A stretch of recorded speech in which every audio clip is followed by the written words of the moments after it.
All right, I'm here with my internship supervisor, the Colin Johns. Colin, you can go ahead and just tell them a little bit about yourself before we get started. Well, I am Colin Johns. I'm the head rackets professional and interim director for the last 3 weeks at Baltimore Country Club. I've been here 2 years. I am also one of the top pickleball players in the world, so I do that part time and BCC the rest of the time. All right, so can you tell us a little bit about your career path and where you started and how you ended up here? Well, I played professional tennis for 5 years. When I stopped playing professional tennis, I moved back to Naples, Florida, where I worked for my old coach at Tough Tennis Junior Academy. I worked there for several months. Then I started working at the Club Mediterra in Naples, primarily teaching pickleball, some tennis. I then dropped the academy job to become the assistant coach for Florida Gulf Coast University for their men's tennis team, and I was there for one semester in the spring. I came up in the spring of 2019 to BCC to become the head rackets professional for the summer. I was then offered the full-time position and I've decided to take that, and I've been at Baltimore Country Club for 2 years. Awesome. I have also become a professional pickleball industry coach developer, going on a year and a half now.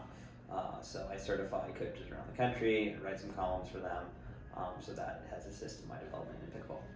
Hopefully we can get this guy up there for our clinic in October.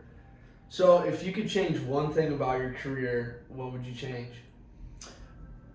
Well, I would still be playing tennis if I had my way. So my goal was to be the top 100 tennis player in the world.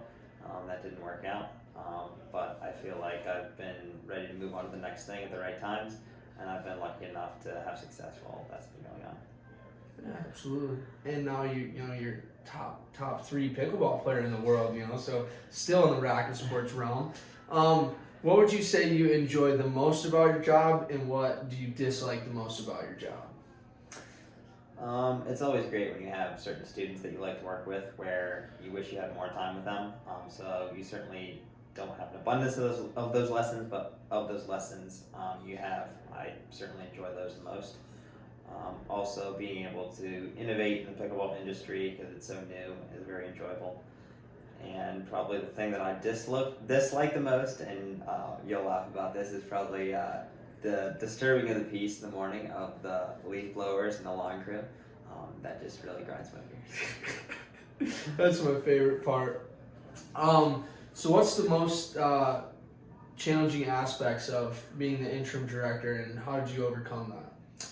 The most challenging part of that would probably be that everything's your responsibility. Even though you're not around all the time, any problem, any sort of issue comes to you, and you have to resolve it and be ready at the drop of a hat to be ready to address anything that comes along, and you never know what it could be.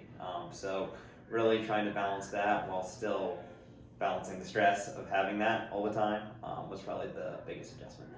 So you taught the same amount of hours when Jared was here, and then when you took over as interim director. What do you see is that like moving forward, if you want to be like a director in the future, will you look at teaching less hours if you were a full-time director, or how do you feel? Is that like important to understand for someone that wants to be a director, that like a lot of the behind the scenes stuff will take up most of your day compared to on-court hours? Yeah, you absolutely have to reduce the hours if you become the director, and I was just the director for essentially 3 weeks.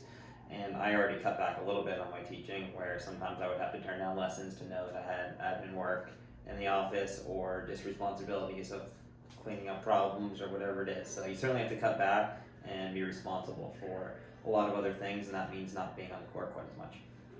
Yeah, absolutely. And I think we all know the answer to this one, but what trends are going to biggest impact our industry in the next 2 to 5 years? Well, I think pickleball is the obvious answer to that one. It's growing and growing, and you see it pretty much at every country club now in some capacity, some bigger than others. And even in parts of the country where it wasn't really big years ago, they start to have courts, permanent courts, temporary courts, and I think that's only going to continue. So I think the obvious answer is pickleball on that. So with the growing, and obviously you're on the PPA tour, but as professional pickleball starts to, it's been gaining a ton of traction even just in the past year. Do you think that will directly influence how many people are going out and trying and picking up paddles and getting out there and playing? Yeah, I do, because the PPA has televised several of their events. They have them on ESPN3 now. They do a good job of live streaming it, so the outreach is much greater. So I think the more you mainstream pickleball, the more willing younger people will try. I mean, the older crowd already plays, so younger people on the whole don't play quite as much. But the more you mainstream pickleball, the more likely they are going to play. So I think that's going to affect pickleball a lot in the long run. Yeah. So the rackets industry as a whole, what are some of the biggest challenges you see in the future? As a lot of us are young tennis professionals that we go in the industry in the next 4 years. What do you think are some of the challenges we will be facing as we kind of head into, as Jarrett calls it, the golden age of rackets? Well, not being too one-dimensional is always important. So something like pickleball comes along, and someone who's really invested in one thing, where they're just invested in tennis, they could struggle as pickleball comes along. So whatever the next thing is, and we don't know what that next thing could be right now, it's pickleball. Being willing to improve and adjust and keep learning is so important. So whether it's paddle, whether you come from a warm weather state, like our new director Gavin, that doesn't have a lot of experience in paddle, and I didn't, coming from Florida, despite living here in the past. So you always have to be learning and expanding your skill set. So I think that really can't be understated. Awesome. Well, thank you, Colin, for the